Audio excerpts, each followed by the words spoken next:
Hey, what's up, Vox and Hops heads? I'm Matt, the vocalist of Cryptopsy, and you're listening to my podcast, Vox and Hops, where I sit down with fellow metal musicians and talk about their lives, music, and craft beer.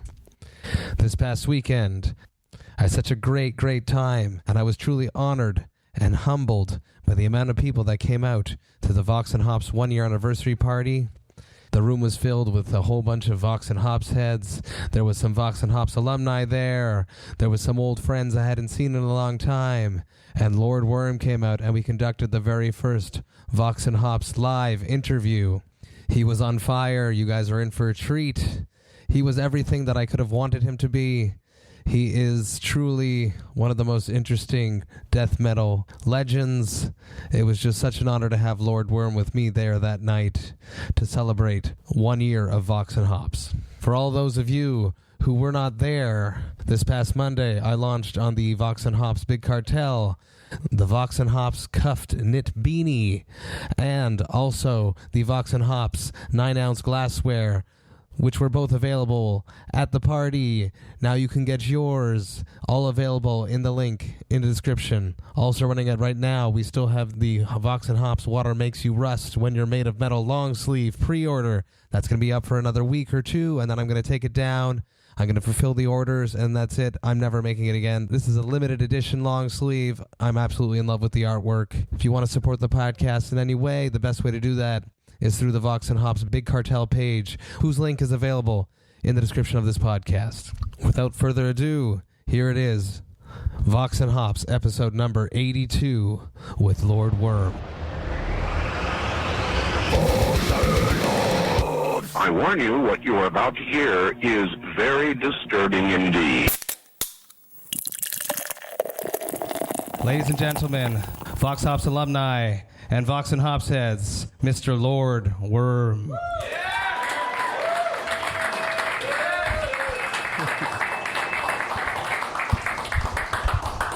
We're drinking his beer.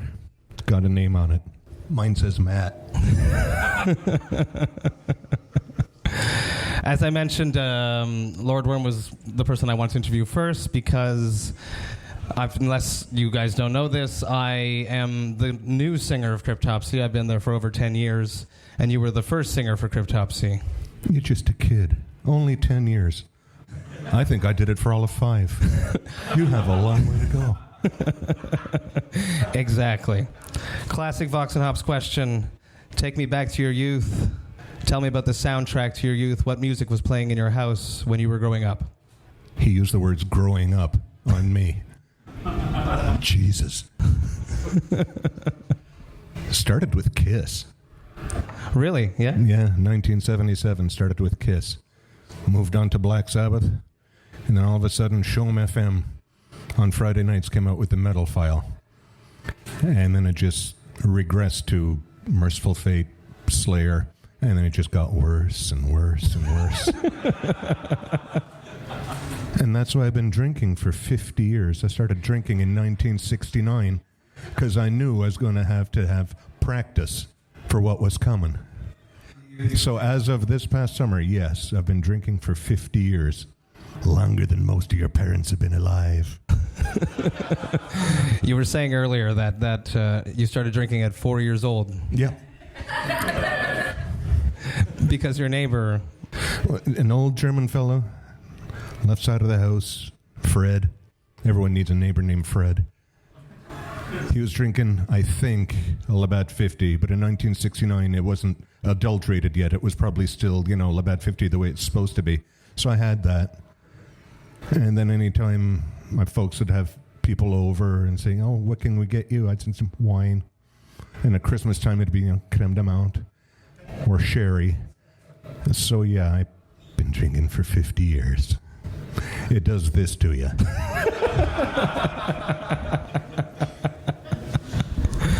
Your beer is good, Matt. Thank you. Cheers. Yes. With all that being said, are you a craft beer enthusiast? Yes, but.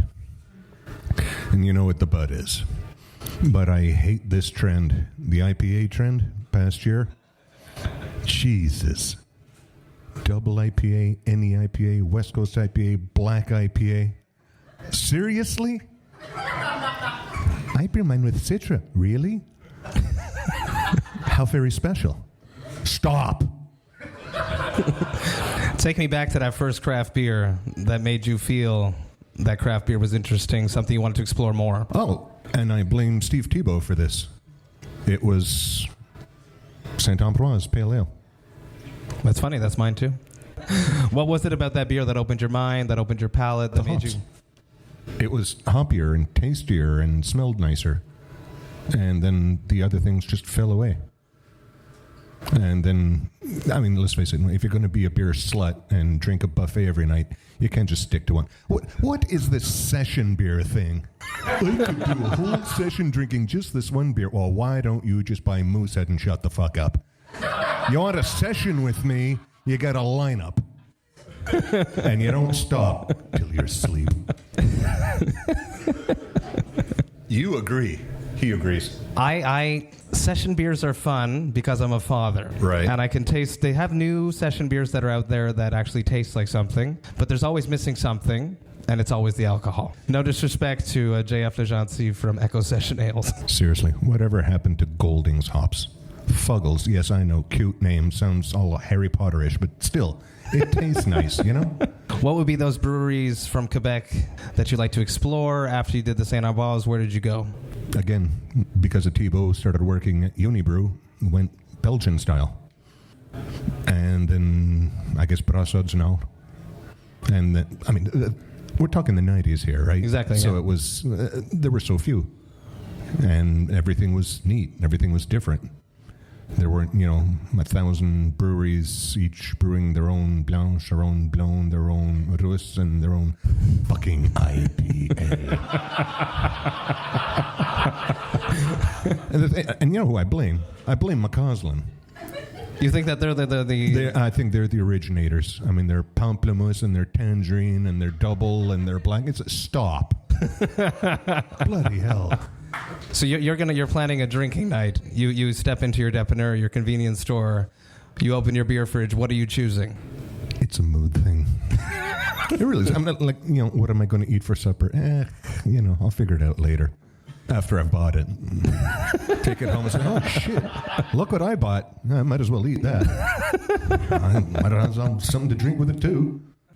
Thing is, I mean, if you've been drinking that long, that much... You don't bother with, from the light to dark, from the head. You just plow through it all in whatever order. Right, because you know them all. How about when you used to go tour? I heard that you used to just go spend all your money on beer.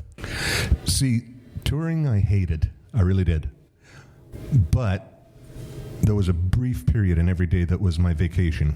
My mornings and afternoons were mine. I was always the first one up. I'd go find a place to have breakfast, have my espresso and beer. I could always follow my nose and find the right place, and then I'd find, there it is. That's where I'm spending the afternoon. So, yeah, Europe, States, Canada, that was a lot of fun, because I got to sample a lot of neat shit. When we did Australia, I found a beer called Moo. And the logo for it is a black crescent moon, like this. It was good. Let's go back to when you started screaming. How did you discover you could scream? Where did that voice come from? Originally, OCD/necrosis. I was just doing Bay Area thrash metal-ish. And we were playing a show at the Jailhouse Rock on Mount Royal one day, in late 80s, early 90s. And Sylvain Hood, ex of Cataclysm, was a fan of ours, and he came to me and he said, why don't you go deeper? Like deeper even than Cancer. There was a cool band at the time. Go deeper, go gurgly, give us some... And I thought, yeah, all right, I'll do that. So that's what happened to Necrosis/Cryptopsy. It was Sylvain Hood's fault. He suggested it, and I said, okay. Was he someone that you looked up to? Was it someone that... No, it's just an interesting idea. It's like, why don't I go more Cookie Monster gurgly? No, all right, I'll try it. Oh, hey, it works. Were you always that guy that would just make voices? Always. And accents. They're fun. But the multi-voice stuff that you hear, especially, I guess, on None So Vile. Deicide's fault, Glenn Benton, right? His multitude of voices, I thought, I could do that. So I did. At what point did the name Lord Worm become your surname? I blame my butler for that. True story. 1989, a friend of mine was homeless, so he came to live with me. But he said he'd be my butler. You know, he'd do the dishes, answer the phone, get the door if anyone came. One day, a pair of little old ladies, Jehovah's Witnesses, came to the door. Ian, his name was, went to the door. Yes. 6'4", black, tattooed. Yes. Would you like to talk about Jesus? No. Click. So then we played chess and drank tea and listened to Sodom. It was very nice. He gave me the name Lord Worm, so I took it. At what point did it become, my name is Lord Worm, I'm going to start eating worms on stage? The worms, that's Steve Tebow's fault. Most of the stuff that people associate with me, it was someone else that thought it would be a good idea, and me being a good dog, I say, okay, and then I do it. Tebow thought I should eat worms because, you know, I'm going to go in the backyard and eat some worms. So, okay. And then a friend of ours, Greg Giroux, who's now like Dean of English or something at some college, thought of, hey, you know, you could have a goblet or something. It's like, okay. So I went to a church one night and stole one. I still have it. That's not the worst crime I've committed. I've heard that you were the type of dude that would just eat spiders off of bus stops. Shadflies, actually. Okay. Not so much bus stops as Steve Tebow lived in LaSalle at the time, and there was a pizza not far, and in summertime, you know, the neon, the Absolutely, shadflies. yes. So I would go pick the shadflies off the window and eat them, like 30 at a time, in the window, where people could see me. Other times I'd be sitting at a bus stop, I was like, oh, hey, look, an earwig. That'll go good in my beer. Did you know earwigs taste a little bit like bergamot? That taste that you get in Earl Grey tea? Just so you know, FYI, earwigs taste of Earl Grey. Just putting it out there. When you fed me a worm at Heavy Montreal back in the day, and I'm not sure if you told me the tip or if someone else told me the tip. They said, don't chew it. That would be me.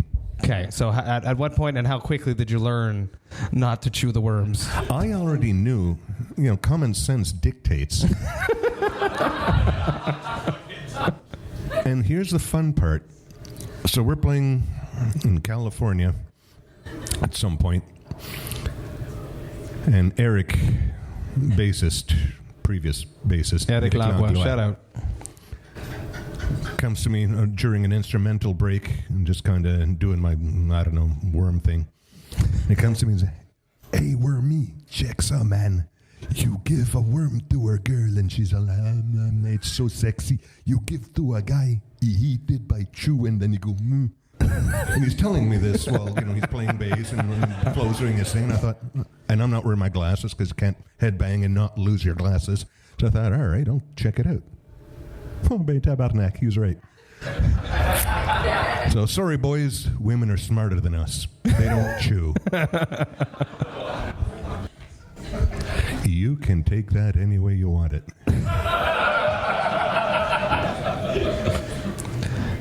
It's the booze talking. That's my fault, yes. That's my tactic. When I learned Blasphemy Many Flesh songs, I remember the day. I was looking at the lyrics, I was listening to the songs, and I called Alex O'Byrne, who was my main contact in the band at the time. And I was like, does he say all these words? Right. So how did that go about when you recorded Blasphemy? Did you have the word? I've heard a myth that there's like a myth going around that you recorded sounds and then wrote lyrics afterwards. What happened? Everything you hear somehow in that jumble of partial syllables and phonemes is a word, and it's the words in the song. What I used to do, I don't know if anyone else does this. Any other songwriters, vocalists out there? Except him? Okay, good. You ever do this? Write lyrics beforehand because you've already got music in your head? patterns. Right. You do. I would have reams of this stuff. So show up for practice, and if someone had something new, I just flip through my catalog and was like, okay, this fits. It fits what I had in my head. So if you're thinking open-face surgery, yes. That's exactly the way it's supposed to sound. There are parts for sure that I could figure it out, but the other parts I was like, ooh. DeSalvo had so much trouble with that one. Abigor was like a real mouthful. Yeah, but that one, Tebow came in with that one day, and that song was finished in less than 20 minutes. From the very first, like, I've got a new song to, wow, we have a new song complete. That's 20 awesome. minutes, Abigor. As for the long shrieks, that was an accident. Dave Gallia came in one day with Gravage to Cryptopsy. And I liked that opening riff so much, and what Flo was doing with it, that I had to, I can't do it anymore. I'm 54, I'm old. But I could do it then.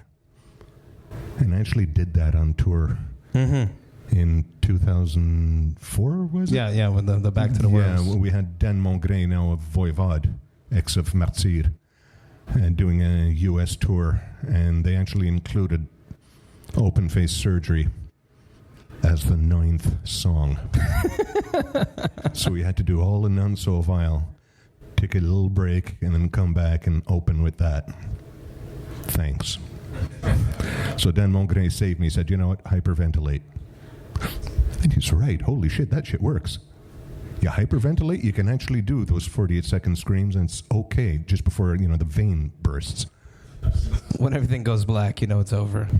I'm pretty sure I've had a long series of mini strokes in my brain. I could feel like there was tiny cannons going off in my brain, and I would, wooze out a bit, still standing. I think the booze helps. It's absolutely happened to me that I've screamed so hard on stage that I've forgotten where I was. Okay, true story.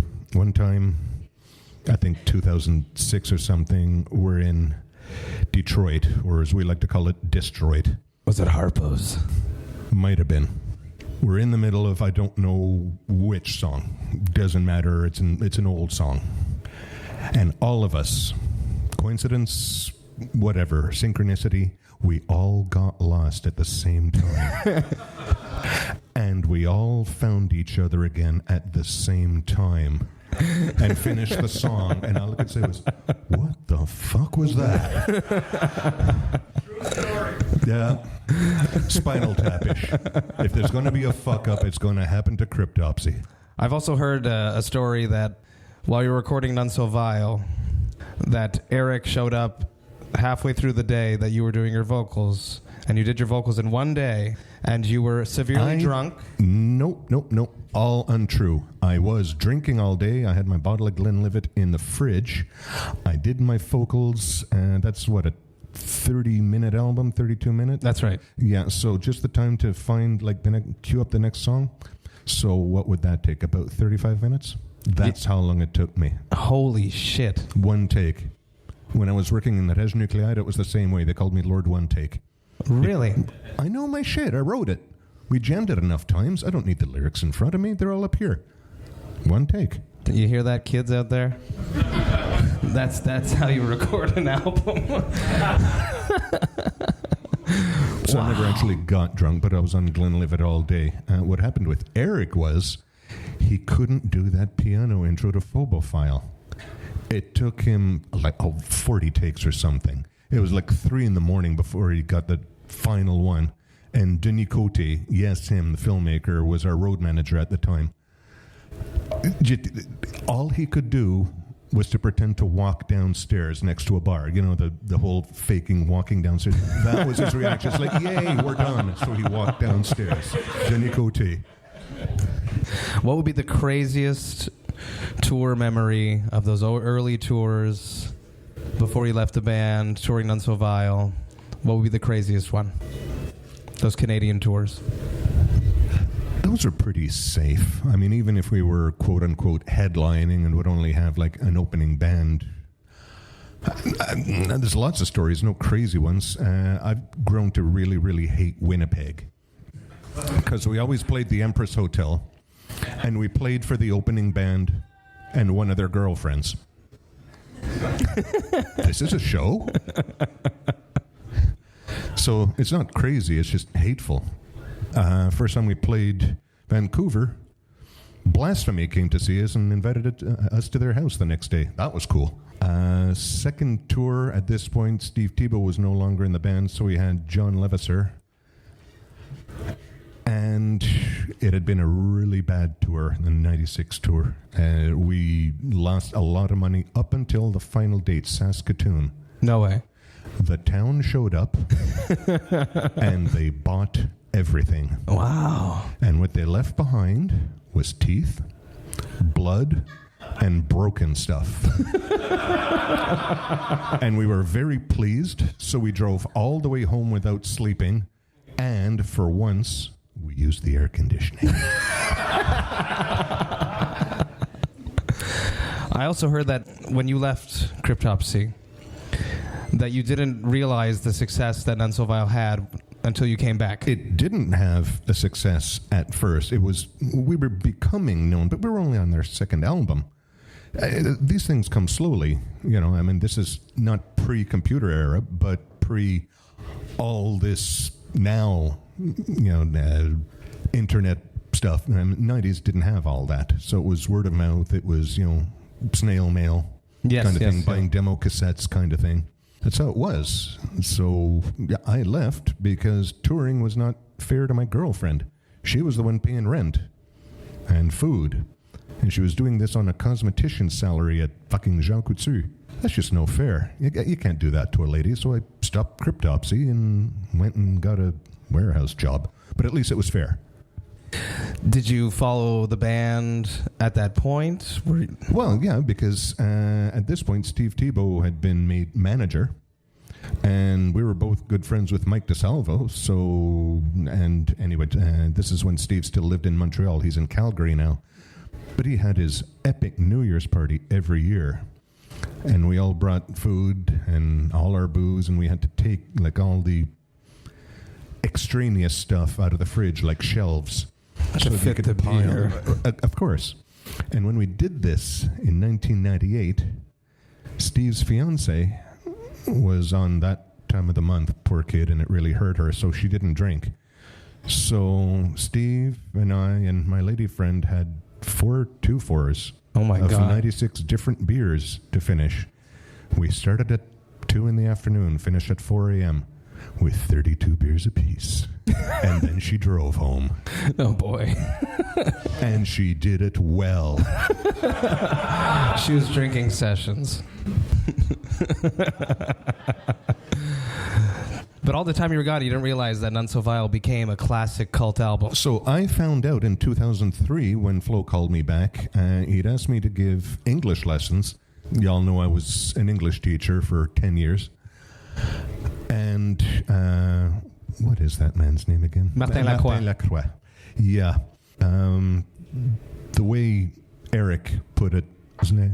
Were me, man, his stage banter is like, "Hey, London, what it is, see? So, were me, you must give him English lesson like you do to me, okay? Let's go."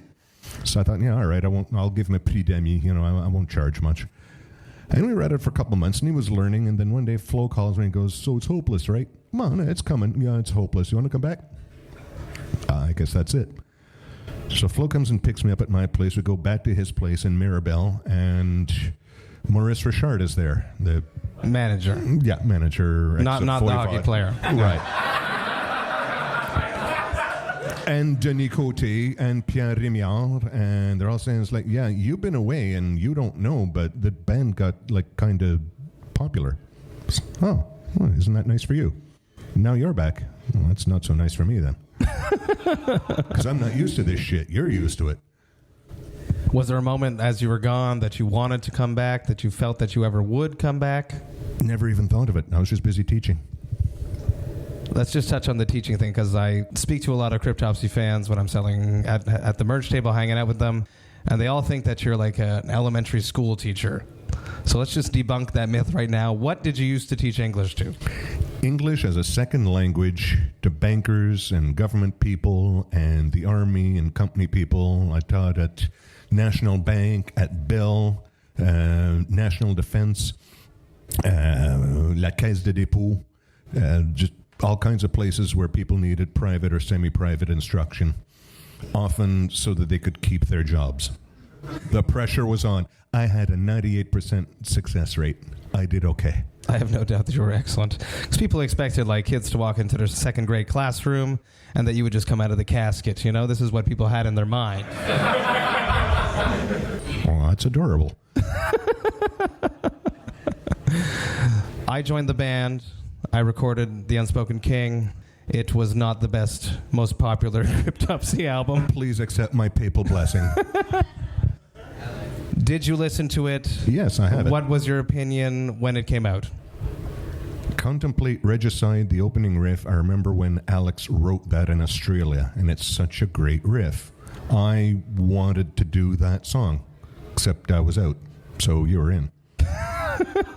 For Steve Tebow's birthday in 2007, Flo came and he sat down with me. Wormy, isn't it time you left again? No. Yeah. Oh, I haven't heard that story. Isn't it time you retired? You know, health problems. And it's true, the health problems. Every tour I did, I would get double pneumonia and come back and go back to work teaching with double pneumonia. It ain't easy. Yeah, of course, yeah. So it really was health issues. And Flo felt badly, but let's face it, I mean, you can't do that all the time. If you could travel back in time, you hate touring, but was there one tour that you would love to go back to and relive? No, there are moments I'd like to see again, because I've got them up here. There was one time we were in Chicago at the B.B. King's House of Blues, and the U.S. Army came. All of it. Think of all those jarheads. No shirts, combat pants, combat boots, bigger than you three put together. Each one of them, they're just these things. And that was the mosh pit. It was really impressive. My penis really hated it. There was so much testosterone. I had a vagina for the evening. So this is horrible. But it was really cool. And then after the show, these two young ladies, I think of Mexican extraction. Their mom was with them, hiding behind a pillar, making sure I didn't touch them. They came and took souvenirs off me without permission. And I'm just sitting there letting them, because I see the mother behind the pillar peering at me. It's like, yeah, I can't protect my stuff because, she's there. Same show. So first the U.S. Army, and then I get robbed. Okay. A fan recently proposed a really interesting idea to do like a Cryptopsy era tour where you, me, and Mike all go out and we swap out songs. Would that be something you'd be interested in doing? Not so much a case of willing. I'm going to be somewhat more human just for a second here. Since my dad died, I'm taking care of Mom, who has Alzheimer's. I'm with her just about every day. I took a day off today, but you see where I'm going with this. Absolutely. I couldn't. That's the end of my humanity. Let's get back to this shit. What is the craziest thing you've ever done on stage that you regret doing? What do you mean by crazy? I remember once, this is when Tebow was in the band. My hair was longer and thicker. You've noticed I'm kind of like the guy in Scary Movie 2, the comb-over guy in the wheelchair. That happens when you turn 54. It's sad. So one time when I had, a more decent mop of hair and Tebow's on my right, and I'm windmilling, my hair gets caught in his neck. So I ripped it out and he was left with a chunk. So we burned it off. That I'll always remember, because that really sucked. Another show in California in what was supposedly a haunted theater. I wound up with a backache, one of those, like, take your breath away. It's like, it's better not to breathe because breathing really hurts. Oh, shit, and I'm doing vocals. This is really going to suck. So it's hurting so much that I'm quaking and I'm pale. And people are coming up to me after and going, that was the most intense show I've ever seen. And Flo came up and was like, no, it's because his back is sore. Thanks, Flo. How much of the correlation between SIBO leaving and you being in Cryptopsy, was it difficult? I feel like you guys were a duo. Well, for a while, we were a trio with Flo. We were the three Beersketeers. Beersketeers. And it's amazing how much we could drink before a jam to really fuck up a jam. One time, I don't know if this place still exists, and there was a place called the Peel Pub. It St. does. Catherine. Still there? It does. It's still the same. Okay, so different locations, still the same. Did they still have that menu of shooters, 30 different shooters? I believe so. It's been a long time I haven't been. Okay, so Flo, Steve, and I go in before a jam one day and have the menu each. The waitress was not pleased. 3 cabarets.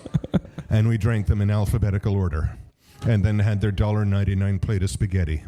And then went and tried to jam. John Levisser was so pissed off. Flo couldn't even find his cymbals. Steve was playing the wrong neck on his one-neck guitar. He couldn't find it. I've heard the story that you almost died once because you passed out in the snow after having drank too much. Hell yeah. But you survived because you had so much alcohol in your blood. All true. Yep.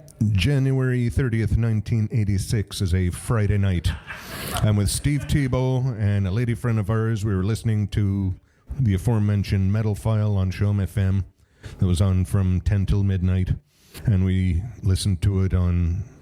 Labatt used to have a beer called Carnaval back in those days. It was a 6.2%er, which is nothing now, but back then it was something. So we drank that and a bottle of Jack and a bottle of Armagnac, which is a step up from cognac.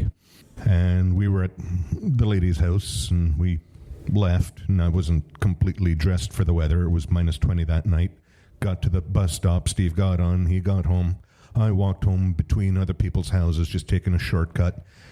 And that snowbank looks so comfy. So I thought, you know what? It's all the way over there. I'll just stay here for a while.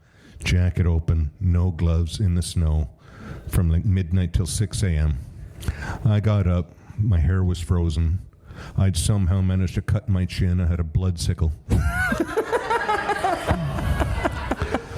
I was as pale as the head on this beer. I showed up at a neighbor's house, banged on his door, and that's what confronted him at 6 a.m. That's how he knows this thing. And he recognized, that's the neighbor's boy. And all I could tell him was, please set me on fire, burn me, scald me, anything. Bastard called an ambulance. So later, when I opened my eyes and I didn't recognize that ceiling, or those curtains, and that wasn't my heart monitor up there in my wires. It's like, that's nouveau. But there's curtains all around me, and I don't have hands. I have these big bulbous white things. It's like, I'll bet something happened. I'd better get someone's attention. So I held my breath.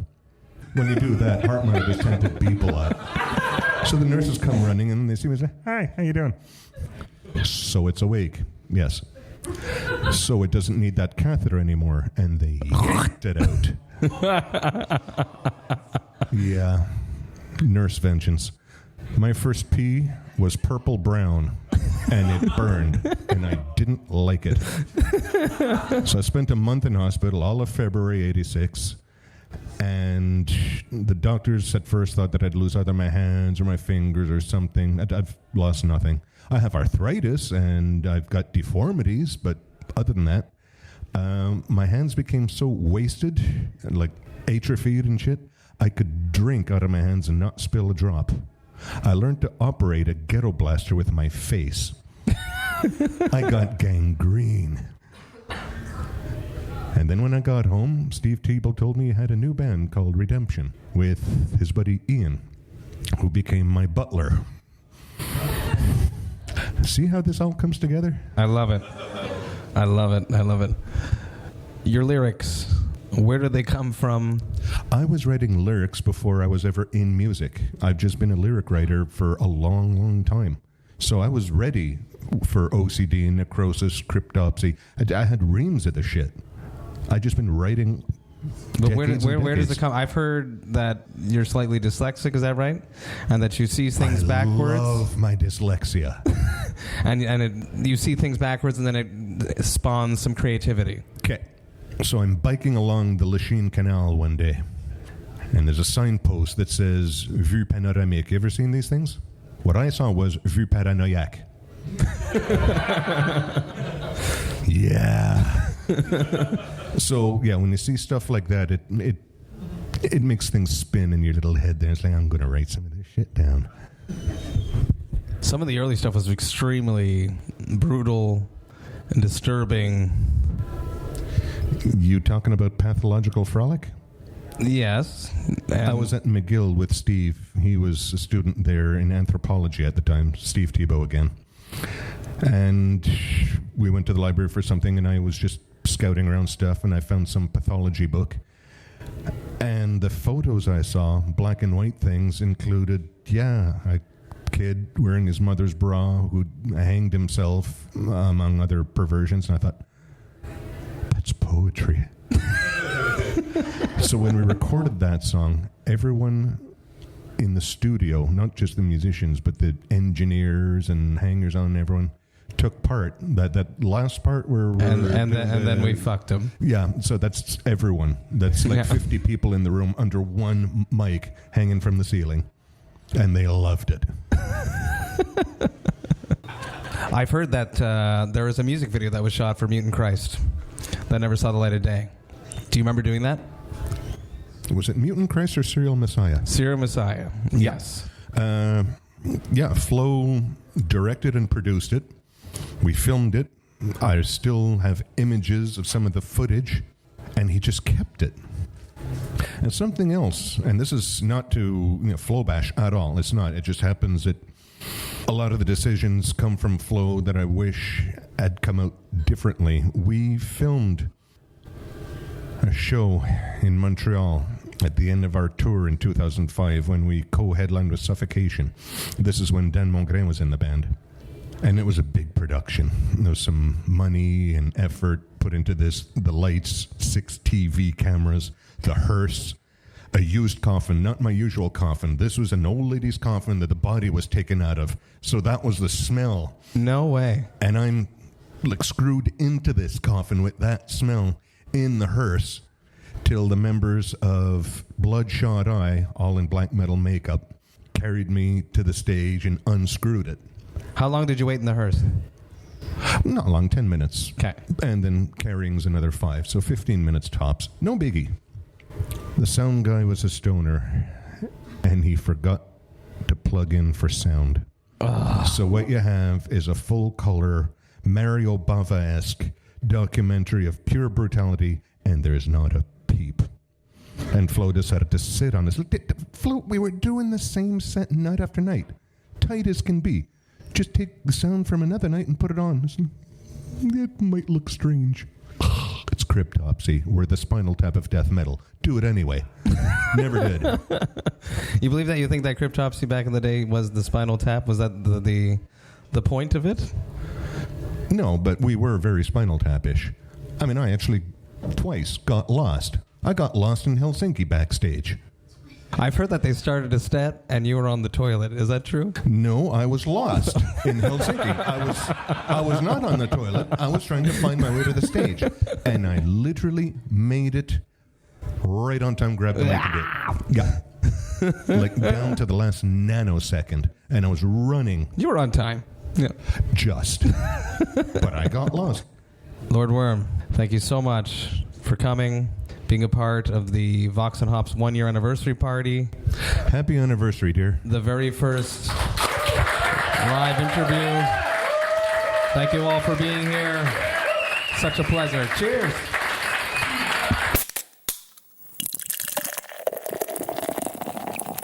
Hey, thank you all so much for listening right to the end. You know that I love and appreciate that. Lord Worm was on fire. He was playing the crowd. It was just such an honor to watch and to have him be a part of it. It was so much fun. A huge, huge thank you to Lord Worm for coming out and celebrating the Vox&Hops 1-year anniversary with me. I also want to give a few other shout-outs. Huge thanks to the following people: my wife and producer of the podcast, Jessica Buckingham. All of you out there, you might not know this, but there would be no Vox and Hops if it wasn't for her support and her creative ideas and her flexibility when it comes to me doing the interviews and her being home alone with the kids. Huge shout out and much love to my wife, Jessica Buckingham, the producer of the podcast. Also to the great people from Microbrasserie Le Fermentor. Much respect, much love. Highway to Hops was delicious. So excited to have finally tasted it. After making it over a month ago, it was everything that I wanted it to be. It was hazy, it was dank, it was juicy. It had little hints of almost like a grapefruit essence in it when I know that there was none. It was absolutely delicious. I'm so excited to taste it at your brew pub, Microbrasserie Le Fermentor in l'Assomption. You guys should go out there, drink their beers. They're great people, and they make excellent, excellent craft beer. Also to the folk of Turbo Haus for letting me conduct my 1-year anniversary party in their establishment. They were super cool, super welcoming right from the beginning. There was no issues. If you want to have a good time, you want to have a good party, do it at Turbo Haus in Montreal. I hope you guys had a great week. I hope that you have a great weekend.